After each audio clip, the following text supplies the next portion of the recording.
Have you ever looked your blood relatives in the eye and realized you are just a stepping stone for their greatness? The worst pain is not rejection. It is discovering they sold your entire future to buy their own glamour. Before I explain how a flawless family shocked the Seattle elite and crumbled with a single press of the enter key, sit tight. This is not just a family story, it is a sentence. Hello and welcome back to Maya Revenge Stories. I sincerely hope you are all having a wonderful day. Recently, YouTube disabled our channel's monetization, leaving us without the budget to keep operating and bringing you these tales. If you enjoyed today's story, please consider supporting us by joining our Patreon channel to hear exclusive, true stories that are even better, much longer, and feature more detailed situations with multiple emotional voice actors that we cannot publish publicly on YouTube. You can join by scanning the Patreon QR code on your screen or by clicking the link in the description or the pinned comment of this video. Now, let us dive into today's story, as told through the eyes of Serenity Wells. The dining room inside the Wells family estate in the incredibly expensive neighborhood of Blackwood Heights always felt less like a place to share meals and more like a corporate boardroom. It was a cavernous space anchored by a long, polished marble table that seemed to absorb the warmth from the air, leaving nothing but a sterile, chilling atmosphere behind. I sat near the far end, quietly pushing a perfectly seared piece of asparagus around my porcelain plate. I was 28 years old, making a solid living as a quiet data analytics engineer. Yet in this room, I always felt like an intern who had accidentally stumbled into a meeting for senior executives. At the head of the table sat my father, Marcus. He was a man whose entire personality was built around his stock portfolio and his country club memberships. To his right sat my mother, Eleanor, whose flawless posture and expertly curated smile hid a terrifying capacity for passive aggression. And then there was Chloe. At 30 years old, my older sister was the undisputed golden child of the Wells family. Tonight, the heavy crystal chandelier above us seemed to shine exclusively on her. Marcus raised his glass of vintage red wine, the deep burgundy liquid catching the ambient light. He tapped his silver spoon against the crystal rim, demanding the attention he felt he inherently deserved. "To Chloe," Marcus announced, his chest puffed out with immense pride, "for successfully attracting the attention of one of the largest venture capital funds on the West Coast for her lifestyle tech startup. You are proving once again that the Wells name is synonymous with innovation and absolute greatness." Eleanor beamed, raising her own glass and leaning in to touch her perfectly manicured fingers to Chloe's arm. "We always knew you were destined to change the world. Darling, you have worked so incredibly hard for this moment." Chloe offered a practiced, modest smile, though her eyes gleamed with raw arrogance. They clinked their glasses together in a tight, exclusionary triangle of celebration. I sat there, holding my own glass of sparkling water, feeling the familiar, suffocating weight of my invisibility. I desperately wanted to bridge the vast canyon between us. I wanted to be part of the warmth, part of the family narrative. I forced a bright, eager smile onto my face and leaned forward slightly to break the icy distance. "I am so happy for you, Chloe," I said, trying to keep my voice steady. "And I cannot wait for our family vacation next week in St. Thomas. It will be the perfect way to celebrate. I already took the time off from work, so I can be there for the whole trip." The cheerful clinking of expensive silverware against porcelain stopped completely. It was as if the air in the room had suddenly been vacuumed out. The heavy silence was deafening. Marcus slowly lowered his wine glass. He did not look angry. It was much worse than that. He looked at me with a blend of profound pity and undisguised contempt. He wiped his mouth with a linen napkin, taking his time to let my pathetic attempt at belonging hang in the dead air. "That trip is only for family, Serenity," Marcus said, his voice flat and devoid of any paternal warmth. "It is a vacation for those who bring value to the Wells name. You do not contribute anything." The words struck me right in the chest, but it was the silence that followed that truly devastated me. No one rushed to defend me. Chloe simply looked down at her plate and let out a soft, mocking smirk, clearly enjoying my humiliation. Eleanor did not even bother to look me in the eye. Eleanor reached for her wine, taking a delicate sip before offering her gentle, venomous advice.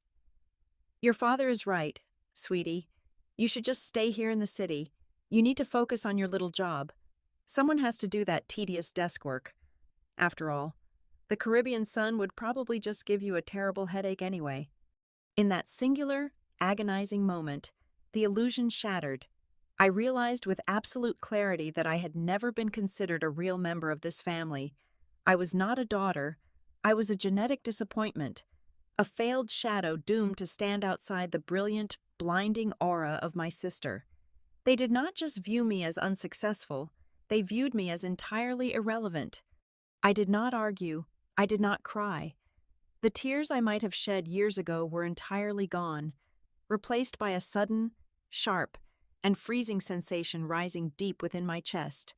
I slowly stood up from my heavy mahogany chair, the legs scraping quietly against the hardwood floor. I left the marble dining room without saying a single word. I walked down the long hallway, grabbed my coat, and slipped my hand into my pocket.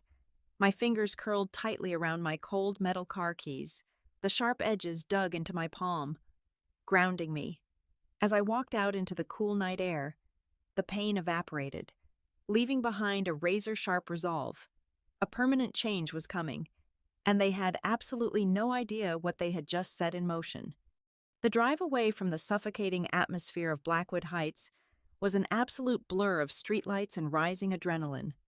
By 11 o'clock at night, I was standing in front of the fortified glass doors of Apex Chronos Solutions, swiping my highest-tier executive security badge.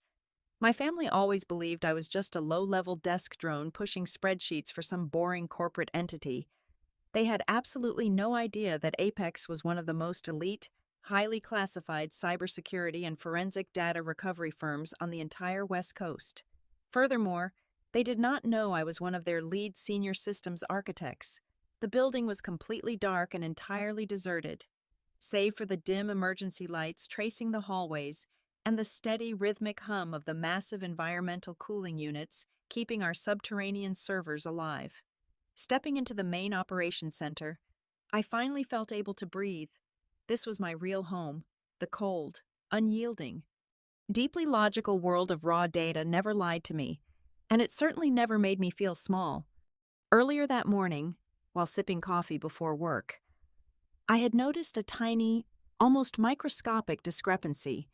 It was a faint, seemingly harmless phantom credit inquiry on my personal financial profile. Most people would ignore it, writing it off as a simple bank error or an automated system glitch. But in my specific line of work, a glitch is almost always a digital thief clumsily attempting to cover their tracks. I sat down at my primary engineering terminal, surrounded by a semicircle of 4 massive, high-definition monitors. I cracked my knuckles and initiated a deep-dive forensic audit on my own legal identity.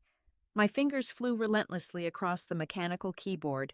I completely bypassed the standard consumer credit bureaus, instead tapping directly into the highly encrypted banking registries and federal tracking systems we legally utilized for uncovering massive corporate espionage. The proprietary scanning algorithm took less than 2 minutes to run its course. When it finished, my primary screen flashed a brilliant, violent red. Throwing a harsh glare across my pale face, I completely stopped breathing. The system had unearthed 3 separate, heavily secured commercial mortgages tied directly to my legal name and my exact social security number. I hurriedly opened the scanned PDF documents. Staring back at me in high resolution were utterly flawless forgeries of my signature.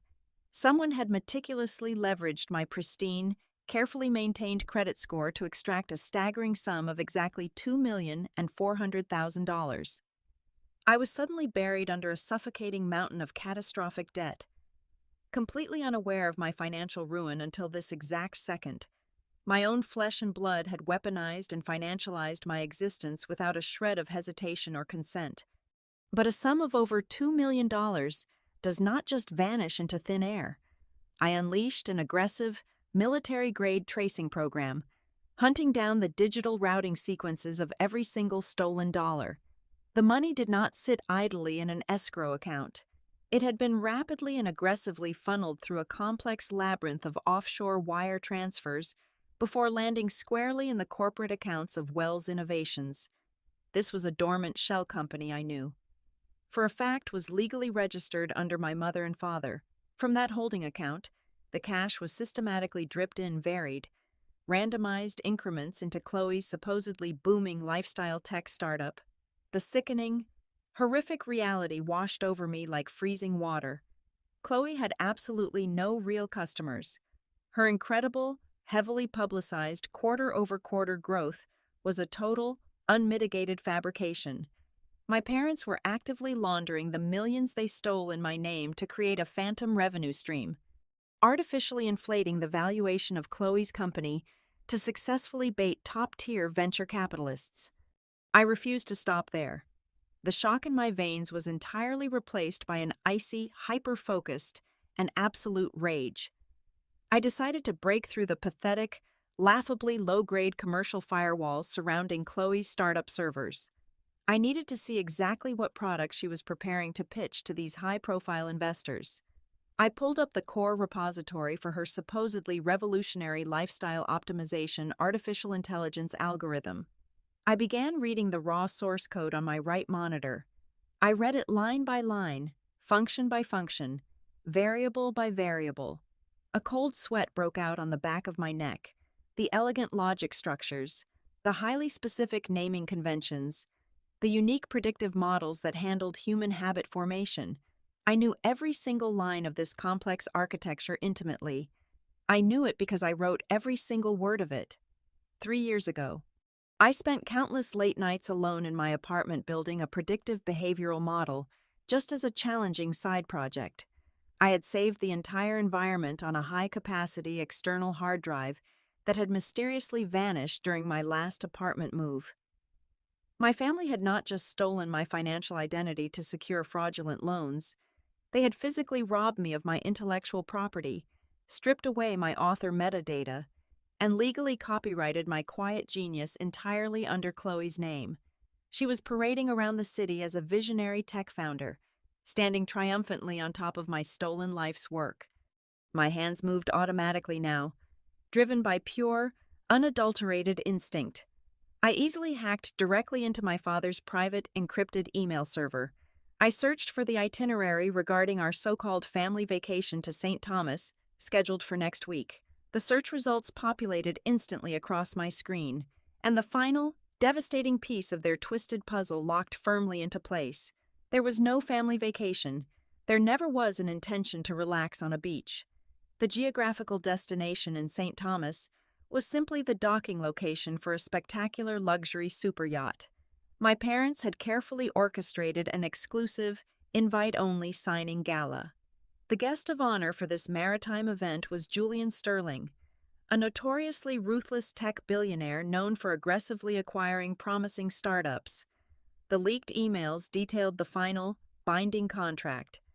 Chloe was slated to sell my stolen algorithm to his holding company for an absolutely staggering $15 million.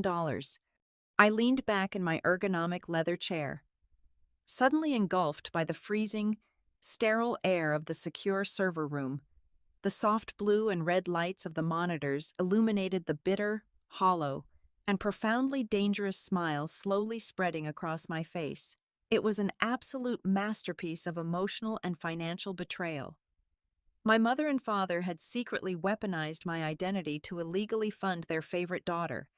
They had stolen my intellect to build her a fraudulent empire from scratch, and yet, just a few hours ago, they had looked me dead in the eyes across a dinner table and told me I was not worthy of joining their little trip because I brought absolutely zero value to the Wells family name. They had proudly banned me from boarding the ship of their manufactured success, entirely blind to the agonizing fact that I was the very ocean keeping them afloat. I looked around at the towering banks of encrypted servers humming quietly in the dark. I was just a ghost to them. But they were about to learn, in the most painful way imaginable, that ghosts possess the terrifying power to haunt, and I was going to burn their flawless, plastic world entirely to the ground. Over the next 48 hours, my sister's social media accounts became a masterclass in absolute nauseating fiction. Chloe posted a highly produced cinematic video titled The Making of a Visionary, which quickly racked up over 2 million views across various platforms. It featured sweeping drone shots of the Blackwood Heights estate and intimate, soft-focus interviews with Marcus and Eleanor. They had even rented a sleek, minimalist office space in the financial district for a few hours, just to film the background shots, ensuring every glass whiteboard was covered in meaningless, complex-looking diagrams.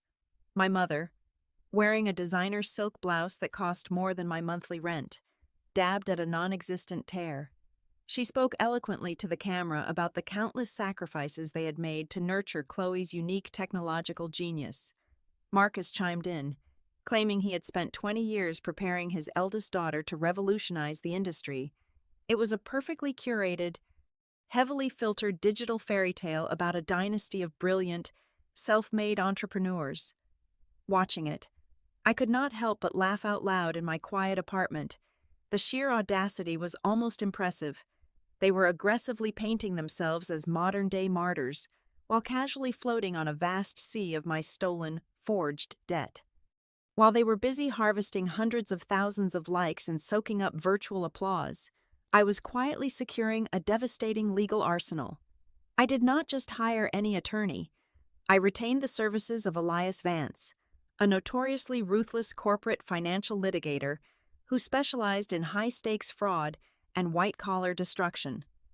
We sat in his stark, windowless conference room on the 42nd floor of a downtown skyscraper, entirely insulated from the noise of the city. I handed over a heavy, encrypted drive containing absolute, undeniable proof. I had isolated the exact geolocation logs and the specific internet protocol addresses corresponding to the exact minute my electronic signatures were forged on those massive loan documents. Elias cross-referenced my forensic data with the federal banking registries, building an airtight, impenetrable vault of evidence. Every single fraudulent wire transfer, every fake corporate invoice, every stolen line of source code was legally notarized and locked down by his firm. Elias Vance did not flinch often, but when he reviewed the immaculate trail of digital breadcrumbs I had preserved, he leaned back in his expensive leather chair and told me the authorities would seek maximum federal prison sentences for this level of premeditated theft. We were no longer just building a civil case. We were constructing a financial guillotine. Behind the glossy, arrogant veneer of their internet fame, the Wells family was rapidly suffocating in a silent, desperate panic. I monitored their internal company servers from afar and watched the chaos unfold in real time. Chloe's startup was entirely hollow, an incredibly fragile house of cards held together by nothing but marketing buzzwords and stolen money. The underlying algorithm, the one I had originally built, was highly complex and strictly tailored to my own testing environment. As her outsourced, bargain basement development team attempted to integrate it with the live demonstration modules for the upcoming billionaire pitch, the entire system began to violently reject the new inputs. The algorithm was designed to learn from authentic human behavior, but the outsourced engineers were aggressively feeding it synthetic, garbage data to simulate user engagement. The predictive models began to hallucinate wildly, crashing databases and outputting completely nonsensical results that would instantly expose the software as a complete fraud during a live demonstration. The core logic loop was completely fractured, and the highly paid contractors were absolutely clueless about how to stitch it back together. With only 4 days left until they were supposed to secure the massive buyout, the brilliant fake chief executive officer was drowning. The desperation finally peaked on Thursday evening. My phone buzzed with an incoming email from Marcus. The man who had sneered at my utter lack of value just a few nights ago was now forced to swallow his massive pride, though he naturally tried to disguise his sheer panic as a magnanimous fatherly command. "Serenity," the email read. "Your sister's system is experiencing a very minor technical hiccup. The development team is busy with high-level strategy, so I need you to come over this weekend and fix it. Consider it a way to make amends for your terrible attitude and abrupt departure at dinner. Be here by 9 in the morning." He could not even ask for a vital lifeline without wrapping it securely in a condescending insult. I sat at my kitchen counter, watching the cursor blink rhythmically on the dark screen. A normal person might have unleashed a fiery, emotional response, confronting him with the fraud and demanding immediate justice, but true revenge requires immense patience. I placed my fingers on the keyboard and typed out a polite, incredibly obedient reply. "Of course, Dad, I would be happy to help Chloe sort out the bugs. See you at 9. I hit send, took a calm sip of my tea, and smiled at the empty room. They thought they were summoning a docile, guilty servant. They had absolutely no idea they had just invited the architect of their destruction directly into the mainframe. I arrived at the Blackwood Heights estate exactly at 9 o'clock on Saturday morning, wearing an intentionally faded beige sweater and an expression of eager obedience. The grand mahogany doors swung open to reveal the sprawling foyer, and I immediately slipped into my role. I was the desperate, approval-starved daughter, practically begging for a scrap of validation from the people who had secretly mortgaged my existence. Chloe was nervously pacing the length of her lavish home office, her perfectly manicured nails tapping frantically against her expensive smartphone. She practically shoved me into the ergonomic chair in front of her massive curved monitor. The screen was a chaotic mess of error logs and failing diagnostic reports. I placed my hands on the cold mechanical keyboard and began to type. Outwardly, I was the dutiful little sister, diligently repairing the fractured logic loops that her bargain basement developers had utterly destroyed. I nodded sympathetically as Chloe complained about how stressful it was to be a genius under pressure. But beneath the surface of the standard repair patches, my fingers were weaving an entirely different narrative. I was quietly embedding a highly sophisticated dead man's switch deep into the root architecture of the system.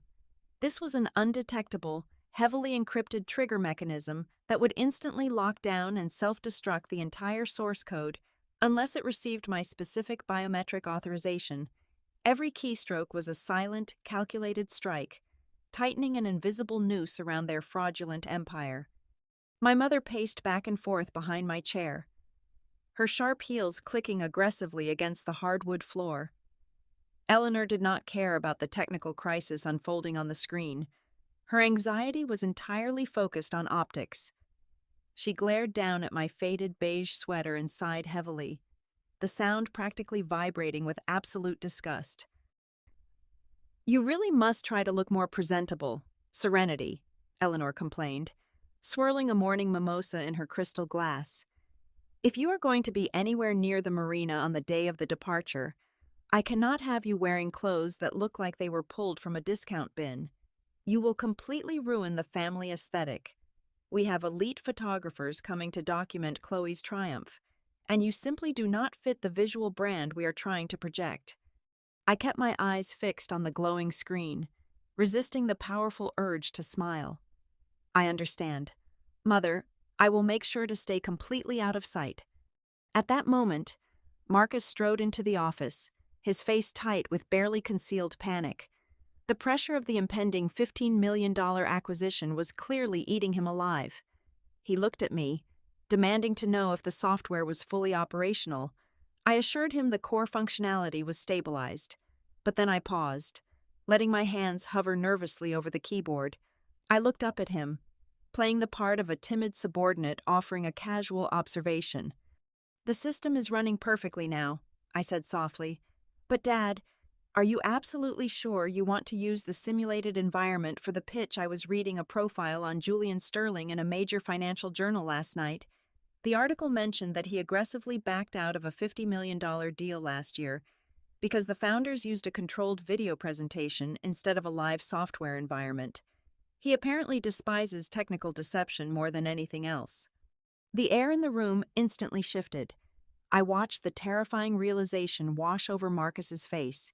He looked at Chloe, who suddenly looked nauseous. I had just planted a seed of pure terror in his mind, and exactly as I predicted, His massive ego immediately rushed to claim the solution as his own brilliant strategy.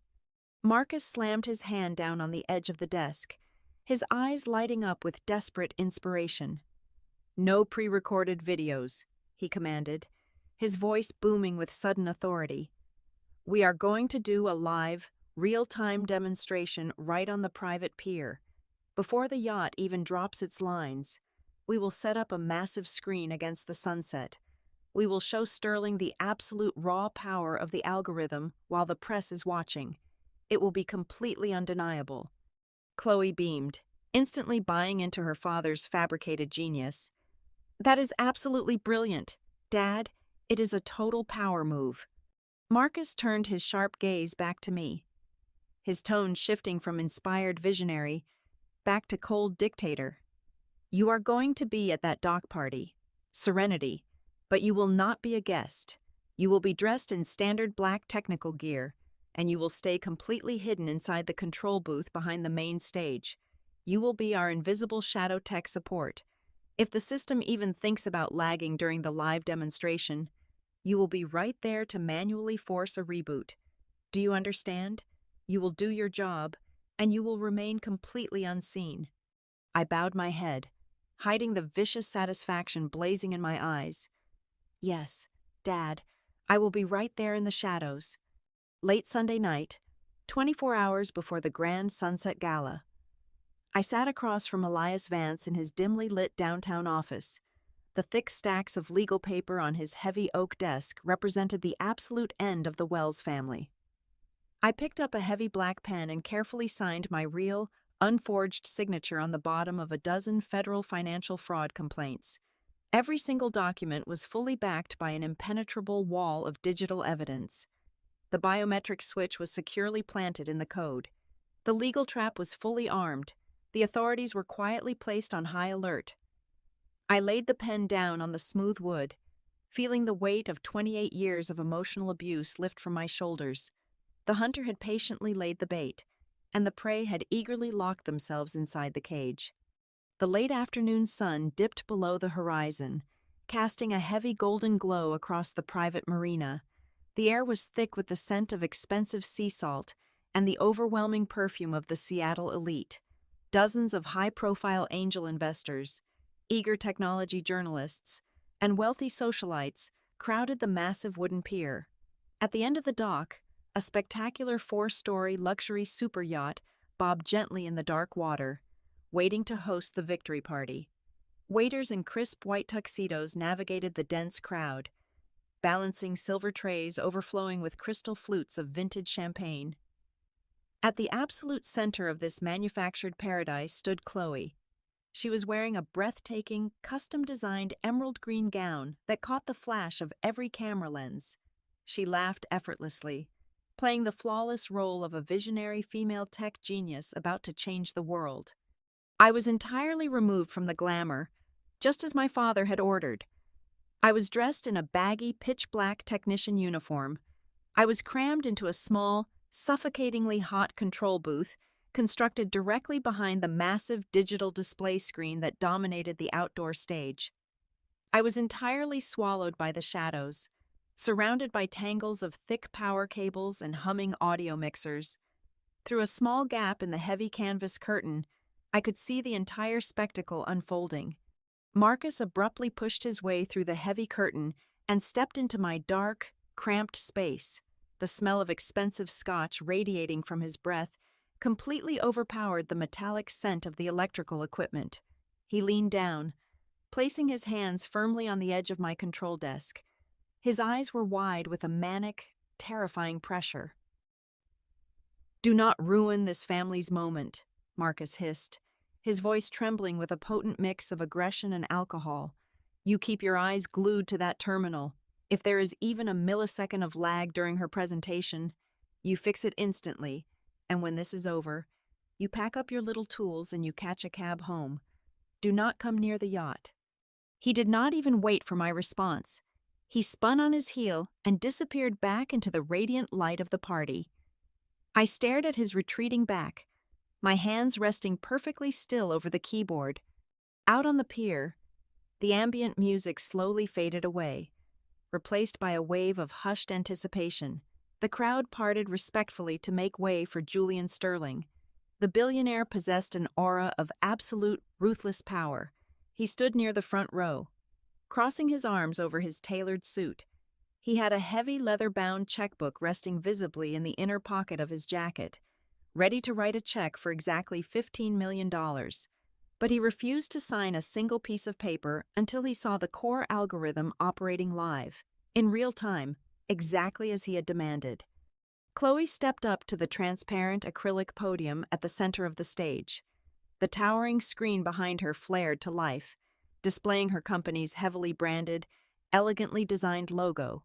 She grabbed the microphone, exuding an absolutely sickening level of confidence. She spoke passionately about her revolutionary brainchild, painting a vivid picture of how her unique software would seamlessly integrate predictive artificial intelligence into daily human habits. The crowd was completely mesmerized. Marcus and Eleanor stood in the front row, glowing with fabricated parental pride. "And now, Mr. Sterling," Chloe announced, her voice echoing powerfully across the water, "I invite you to witness the future." She dramatically raised her hand and pressed the large, illuminated activation button on her podium to launch the live environment. Instantly, the massive, stadium-sized display screen behind her snapped pitch black. A collective, confused murmur rippled through the wealthy crowd. The sleek user interface did not load. The predictive models did not initialize. There was nothing but an oppressive, terrifying void of dead pixels. Chloe froze entirely.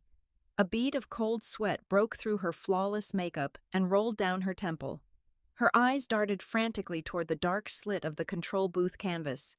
She glared directly at me, her face twisting into a silent, desperate command. She was violently gesturing with her eyes, demanding that her invisible, worthless sister instantly fix the catastrophic failure. Down in the front row, Marcus and Eleanor instantly lost their radiant smiles. A sickening, palpable wave of panic crashed over the Wells family. Inside the suffocating heat of the booth, I did not touch a single key. I simply reached up and pulled the bulky communication earpiece out of my ear. Dropping it onto the cold metal desk, I pushed my chair back. I slowly stood up, my dark uniform blending perfectly into the shadows. I bypassed the computer terminal completely and walked directly toward the heavy canvas curtain. I pushed the fabric aside and stepped out of the hidden technical area, with slow, deliberate, and entirely unhurried steps. I walked straight onto the brightly lit center stage. I moved past the dead screen and stood just inches away from my trembling sister, turning my body to face the dozens of camera lenses, the bewildered billionaire, and the elite society that had entirely written me off. The collective gasp from the elite crowd was instantaneous. The absolute silence that followed was heavy enough to crush bone. Marcus completely lost his mind. The color drained from his face, leaving him looking like a terrified ghost. He practically vaulted over the front row of VIP seating, charging up the side stairs of the stage. He lunged at me, his fingers curling into tight claws as he reached for my shoulder. "What the hell are you doing?" Marcus hissed. His voice a venomous, panicked whisper meant only for me. "Get down right now." I did not flinch. I turned and coldly swatted his heavy hand away with a level of physical authority he had never seen me use. I reached into my pocket, pulled out a heavily encrypted black flash drive, and jammed it directly into the master audio and visual console linked to the massive screen. I pressed one single key. The giant display behind us exploded into life. It did not show the sleek, pastel interface of Chloe's fake lifestyle application. Instead, the screen was flooded with glaring, blood-red documents. The sheer scale of the evidence was visually overwhelming. The first slide displayed the 3 commercial mortgage contracts. The massive numbers were impossible to ignore, showcasing the exact sum of $2,400,000. Right next to the loan amounts were the highly magnified images of my forged signatures, placed side by side with forensic digital overlays proving my parents had fabricated every single stroke of the pen. The screen automatically cycled to the next slide, revealing the illegal bank routing logs. The crowd watched in absolute horror as red arrows traced the stolen funds moving from the fraudulent loans directly into the Wells Innovations shell company, and finally into Chloe's supposedly booming startup. Then, the final slide locked onto the screen. It was the original, federally time-stamped source code copyright certificate. The document proved the true origin of the artificial intelligence algorithm. At the very bottom, in bold, undeniable lettering, was the sole recognized creator. There was only one name on the screen: Serenity Wells. I stepped up to the microphone. Looking straight past my hyperventilating father and my weeping sister, I locked eyes directly with the billionaire, Julian Sterling, and the dozens of wide-eyed journalists whose cameras were already flashing frantically. "The algorithm you are about to buy is stolen property," I declared, my voice steady, sharp, and echoing like thunder across the silent water. "This entire company is nothing but a hollow shell. It was built entirely on a $2 million debt taken out in my name, with signatures illegally forged by my own parents to launder money." The crowd erupted into chaotic gasps. Julian Sterling dropped his arms, his jaw tightening in absolute fury. "And as for this groundbreaking system," I continued, turning my head to look at Chloe, who was now trembling uncontrollably, I placed my thumb firmly onto the biometric scanner I had secretly wired into the podium console earlier that week. "It only obeys its true master." The moment my fingerprint registered, the massive screen behind us shifted again. The raw source code of the algorithm poured down the display like digital rain. Then, line by line, it violently encrypted itself, turning into completely unreadable, randomized symbols. In a matter of seconds, the master files auto-deleted. The servers physically powered down with a loud final whine. The $15 million product was permanently reduced to digital ash right in front of their eyes. Chloe completely collapsed. Her legs gave out, and she fell hard onto the stage, her designer emerald gown crumpling around her as she began to sob hysterically, burying her face in her hands. Marcus staggered backward, his pristine reputation completely eviscerated. He babbled incoherently, practically crawling toward the edge of the stage, desperately begging Julian Sterling to listen to reason, claiming it was just a massive misunderstanding. The billionaire did not hesitate. Sterling pulled the heavy leather checkbook and the final contract from his jacket pocket. With a look of utter disgust, he tore the thick legal documents directly in half, letting the pieces flutter onto the wooden pier. He turned to his lead attorney and shouted, ordering him to immediately contact the Federal Financial Police and the Fraud Division. Suddenly, Eleanor rushed up the stairs. The woman who had spent my entire life treating me like a disease was now crying genuine tears of terror. She grabbed my arm, her perfectly manicured fingernails digging into my jacket.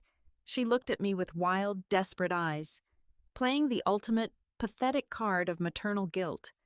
"We are family," Eleanor shrieked, her voice cracking as the camera flashes illuminated her ruined makeup. "How dare you destroy our family? Serenity, how could you do this to us?" I looked down at her hand grasping my arm. I felt absolutely no pity, no regret, and no sorrow. The cage they had kept me in for 28 years was completely shattered. I calmly reached over and pried her fingers off my sleeve, pushing her hand back toward her chest. I looked directly into her terrified eyes, my expression perfectly still. "No, Mother," I said, leaning closely into the microphone so every single person on the dock could hear my final verdict. "This vacation is only for family, and I do not have a family." I turned my back on them. I walked slowly down the center stairs of the stage, parting the sea of stunned investors and frantic reporters. The brilliant white flashes of their cameras lit my path forward. Behind me, the screams of my sister, the pathetic begging of my father, and the rapidly approaching wail of police sirens blended into a chaotic symphony of their total destruction. I did not look back. I walked away from the private marina and stepped into the cool, dark embrace of the city night, carrying absolutely nothing with me except the pure, undeniable, and absolute freedom I had just taken back. Thank you so much for listening to this story with us today. Before you go, I would love to know. Where in the world are you listening to this story from? Please let me know in the comments section below. If you found today's story incredibly satisfying and want to help us keep this channel alive, please consider supporting us by joining the Maya Revenge Stories Patreon community.